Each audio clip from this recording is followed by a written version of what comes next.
2024 সালের ফেব্রুয়ারি মাস উত্তরপ্রদেশের মিরাট থেকে পুলিশ একজন সরকারি কর্মচারীকে অ্যারেস্ট করে, কারণ এই ছেলেটা গোপনে ভারতের সব টপ সিক্রেট ইনফরমেশন পাকিস্তানে পাচার করছিল।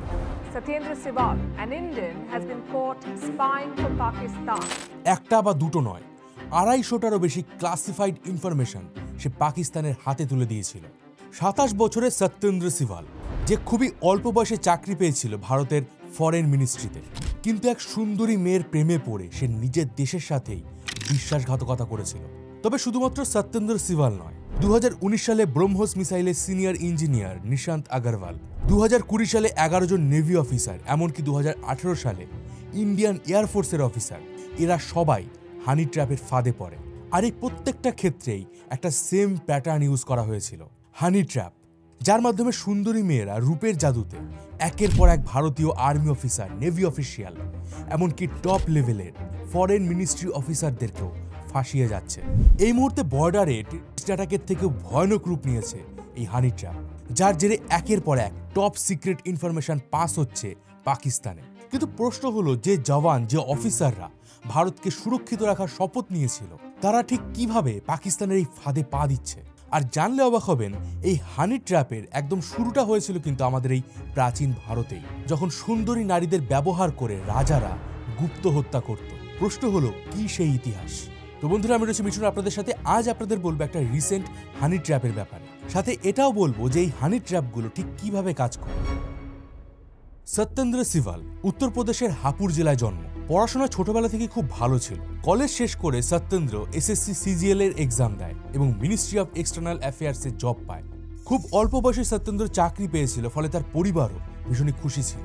2021 সালে সত্যেন্দ্রকে মস্কোতে থাকা ভারতের অ্যাম্বাসিতে সিকিউরিটি উইংসে ট্রান্সফার করা হয়, আর 2021 থেকেই সে মস্কোতে থাকতে শুরু করে। তবে সত্যেন্দ্র সোশ্যাল মিডিয়ায় ভীষণই অ্যাক্টিভ থাকতো, আর যে এত ভালো একটা পজিশনে সে চাকরি করছে এই বিষয়টা নিয়ে সে ফ্লেক্স করত। নিজের সোশ্যাল মিডিয়ায় সে বড় বড় করে এটাকে মেনশন করে যে সে মস্কোতে একটা অ্যাম্বাসিতে জব করছে। তবে আপনাদেরকে বলে দেই, যারা দেশের সিকিউরিটি সেক্টরে একটা ইম্পর্টেন্ট পজিশনে জব করে, তাদের কিন্তু এইভাবে সোশ্যাল মিডিয়ায় নিজের জবের ডিসক্রিপশন লেখার কোনো পারমিশন নেই। তো এই ফেসবুকে সত্যেন্দ্র একদিন একটা মেয়ের ফ্রেন্ড রিকোয়েস্ট পায়, পূজা মেহরা। মেয়েটার প্রোফাইল ঘেটে সত্যেন্দ্র দেখতে পায় মেয়েটা কানাডার বাসিন্দা, পড়াশোনার জন্য এই মুহূর্তে ব্যাঙ্গালোরে থাকছে, আর মেয়েটি দেখতেও খুবই সুন্দর। সত্যেন্দ্র ওই ফ্রেন্ড রিকোয়েস্ট অ্যাকসেপ্ট করে। ধীরে ধীরে এই দুজনের মধ্যে কথাবার্তা শুরু হয়, আর কয়েকদিনের মধ্যে ফোন নাম্বারও এক্সচেঞ্জ করা হয়। কথায় কথায় পূজা জানায় সে বিভিন্ন দেশগুলোর মধ্যে যে ইন্টারন্যাশনাল রিলেশন আছে সেটা নিয়ে PhD করছে, তাই তাকে এই বিষয়ে অনেক রিসার্চ করতে হয়। প্রথম সত্যেন্দ্রের সাথে পূজা ইন্টারন্যাশনাল রিলেশনের ব্যাপারে কথাবার্তা বলতো, আর তাদের মধ্যে এই সমস্ত ফোন কল, হোয়াটসঅ্যাপ বা ইন্টারনেট কলের মাধ্যমে হতো। আর এইভাবে কিছুদিন চলার পরেই এদের দুজনের মধ্যে একটা রিলেশনশিপ শুরু হয়, আর এই সব কিছুই ভীষণই ফাস্ট হচ্ছিল। আর রিলেশনে যেতেই পূজা সত্যেন্দ্রের কাছ থেকে হেল্প নিতে শুরু করে তার পড়াশোনার জন্য।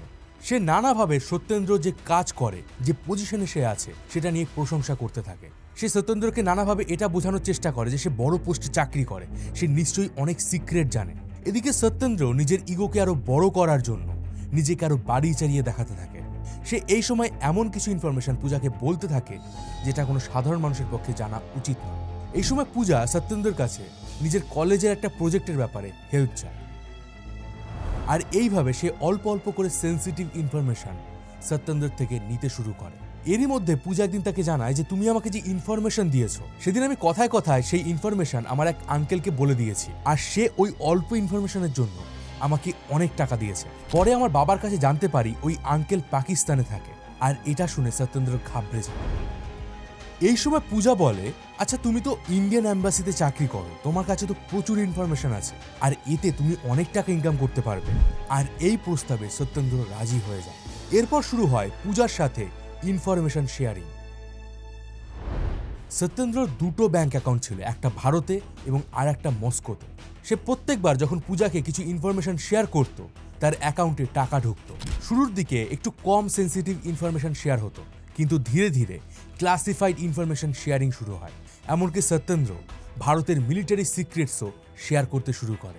এইভাবে প্রায় 250টারও বেশি টপ সিক্রেট ইনফরমেশন শেয়ার করে, আর তার বদলে প্রায় 30 লক্ষ টাকা সত্যেন্দ্রর অ্যাকাউন্টে ঢোকে। এদিকে ঠিক একই সময় ভারতের গুপ্তচর সংস্থা রয়ের কাছে একটা ইন্টেল আসে যে ভারতের কোনো বিদেশি অ্যাম্বাসি থেকে ইনফরমেশন লিক হচ্ছে আর সেগুলো পৌঁছাচ্ছে পাকিস্তানের আইএসআই এর হাতে। আর এবার শুরু হয় সেই গদ্দারকে খোঁজার পালা। র এবং আইবি গোপনে এমবেসিতে কাজ করা প্রত্যেকে সোশ্যাল মিডিয়া থেকে শুরু করে ব্যাংক অ্যাকাউন্ট সার্চ করতে থাকে আর তাদের নজর গিয়ে পড়ে সত্যেন্দ্রের উপরে। ইদানিং সত্যেন্দ্র সোশ্যাল মিডিয়ায় প্রেজেন্স অনেক বেড়ে গিয়েছিল। তাছাড়া তার দুটো ব্যাংক অ্যাকাউন্ট মিলিয়ে যে পরিমাণ টাকা ছিল সেটা তার স্যালারির তুলনায় অনেকটাই বেশি ছিল। সাথে সমস্ত টাকার লিঙ্ক পাওয়া যাচ্ছিল পাকিস্তানের সাথে। ইন্টেলিজেন্স অফিসাররা এবার ওয়েট করতে থাকে একটা পারফেক্ট টাইমের। তারা সত্যেন্দ্রকে রেড হ্যান্ডে ধরতে চেয়েছিল যাতে সে পালানোর কোনো পথ না পায়। কিন্তু এই সময় সত্যেন্দ্র একটা ছুটির আর্জি জানায় অ্যাম্বাসিতে। কারণ হিসাবে সে দেখায় তার এক কাজিনের বিয়ে আছে আর ছুটি অ্যাকসেপ্ট করা হয়। সত্যেন্দ্র গত প্রায় 2 বছর ধরে তার দেশে ফেরেনি, ফলে তার ছুটি অ্যাকসেপ্ট করে নেওয়া হয়। 28 জুন 2024 সত্যেন্দ্র মস্কো থেকে সোজা দিল্লিতে আসে আর সেখান থেকে উত্তরপ্রদেশে হাপুড়ে তার নিজের বাড়িতে যায়। পুলিশ এই সময় সত্যেন্দ্রের উপরে অল টাইম নজরদারি করছিল। তারা সোশ্যাল মিডিয়া থেকে শুরু করে ব্যাংক অ্যাকাউন্ট সবকিছুর উপর সার্ভিলেন্স করছিল। এর ঠিক 3 দিন পর 31 জানুয়ারি 2024 ইউপিএটিএস এর পুলিশ সত্যেন্দ্রর বাড়িতে যায়, কিন্তু তারা কি দেখতে পায় সত্যেন্দ্র বাড়িতে নেই। সে মিরাটে গেছে তার কাজিনের বিয়েতে।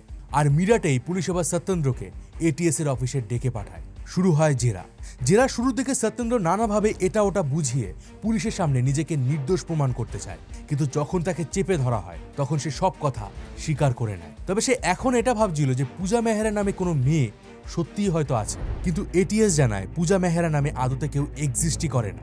আর এটা পাকিস্তানের আইএসআই এর কোনো এজেন্ট যে প্রেমের ফাঁদে ফেলে সত্যেন্দ্রর কাছ থেকে ইনফরমেশন নিচ্ছিল। সত্যেন্দ্র নামে এফআইআর রেজিস্টার করা হয়। বিএনএস এর 121A ধারায় তার উপর দেশদ্রোহিতার মামলা করা হয়। সাথে দেশের সিক্রেট রিভিল করার মামলাও তার উপর দায়ের করা হয়। আর এই ঘটনার পর লজ্জায় সত্যেন্দ্রর পরিবার ওই এলাকা ছাড়তে বাধ্য হয়েছিল। তবে এটা শুধুমাত্র কিন্তু সত্যেন্দ্রর গল্প নয়। বহু মানুষকে ঠিক এইভাবেই প্রেমের জালে বা টাকার লোভ দেখে ব্ল্যাকমেইল করে ভারতের সিক্রেট চুরি করার কাজ করছে পাকিস্তান। আর এদের প্রত্যেকের প্যাটার্ন অলমোস্ট সেম। হানি ট্র্যাপের জন্য এরা প্রথমে খুঁজে বের করে এমন কিছু সোশ্যাল মিডিয়া অ্যাকাউন্ট যারা ভারতের সিকিউরিটি বা অফিসার লেভেলে জব করে।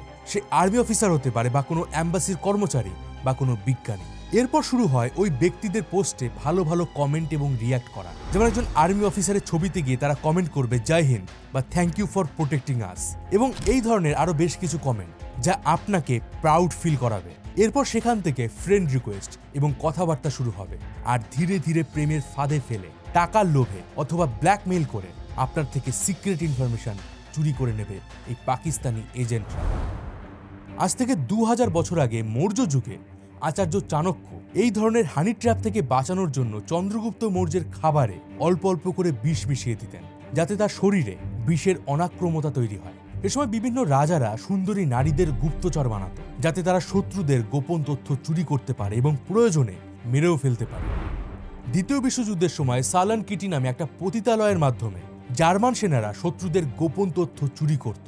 এমনকি বিশ্বযুদ্ধের পরেও সোভিয়েত ইউনিয়নের দখলে থাকা ইস্ট জার্মানি হ্যান্ডসাম ছেলেদের ব্যবহার করত কোনো গুরুত্বপূর্ণ পোস্টে থাকা মহিলাকে ফাঁসানোর জন্য।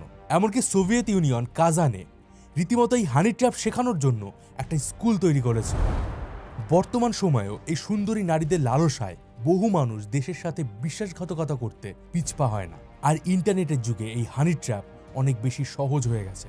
শুধুমাত্র সোশ্যাল মিডিয়া না, বিভিন্ন পর্ন সাইটের মাধ্যমে এই ধরনের ফাঁদ পাতা হয়। 2019 সালে একটা পাকিস্তানি ফেক অ্যাকাউন্টের নাম সামনে আসে, সেজাল কাপুর। এই একটা অ্যাকাউন্ট দিয়ে প্রায় 98 জনকে হানি ট্র্যাপে ফাঁসানো হয়েছিল। এতে ব্রহ্মস মিসাইলের মতো ক্লাসিফাইড ইনফরমেশন পাকিস্তানের হাতে চলে যায়। এছাড়া হানি ট্র্যাপের মাধ্যমে বহু কম্পিউটারে স্পাই ভাইরাস ইনজেক্ট করে দেয় আইএসআই। আর জানলে আশ্চর্য হবেন যে পাকিস্তান রীতিমতো ভিক্ষা করে চায়না এবং আইএমএফ এর কাছে হাত পেতে নিজেদের দেশের বাজেট সামলাচ্ছে, তারা এই হানি ট্র্যাপের পেছনে প্রতি বছর প্রায় 3,500 কোটি টাকা খরচ করছে। দেখুন, এই ভিডিওটা বানানোর উদ্দেশ্য হচ্ছে অ্যাওয়ারনেস ছড়ানো। আমার এই ভিডিওটা অনেক সিকিউরিটি পার্সোনালরা দেখবেন, সাথে অনেক সাধারণ মানুষরাও দেখবেন। তবে এটা ভাববেন না যে সাধারণ মানুষরা হানি ট্র্যাপের শিকার হয় না। 26 বছর বয়সী বিহারের বাসিন্দা সুনীল কুমার রামকে অ্যারেস্ট করা হয়েছে, কারণ সে ভাতিন্দা ক্যান্টনমেন্টে থাকা ভারতের মিলিটারি বেসের ছবি তুলে পাকিস্তানের এক মহিলাকে পাঠাচ্ছিল, আর তার বদলে সে ওই মহিলার থেকে টাকা নিচ্ছিল। তো বলার বিষয় হচ্ছে আমাদের সবাইকেই, আপনি সে আর্মি অফিসার হন, কোনো উঁচু লেভেলের পোস্টে জব করুন বা আপনি সাধারণ মানুষ হন, আমাদের সবাইকে সতর্ক থাকতে হবে দেশের বাইরে শত্রুর সাথে লড়াই করা অনেক সহজ, কিন্তু দেশের ভেতরে যে শত্রুরা লুকিয়ে রয়েছে, যে বিশ্বাসঘাতকরা রয়েছে, তাদের সাথে লড়াই করা কিন্তু কঠিন। এই মুহূর্তে ফেসবুকে প্রায় 40 কোটিরও বেশি ফেক অ্যাকাউন্ট আছে, যার মধ্যে এমন বহু পাকিস্তানি বা অন্য দেশের এজেন্টরা লুকিয়ে রয়েছে, আর এরা অল টাইম আমাদের দেশের ক্ষতি করার চেষ্টা করছে।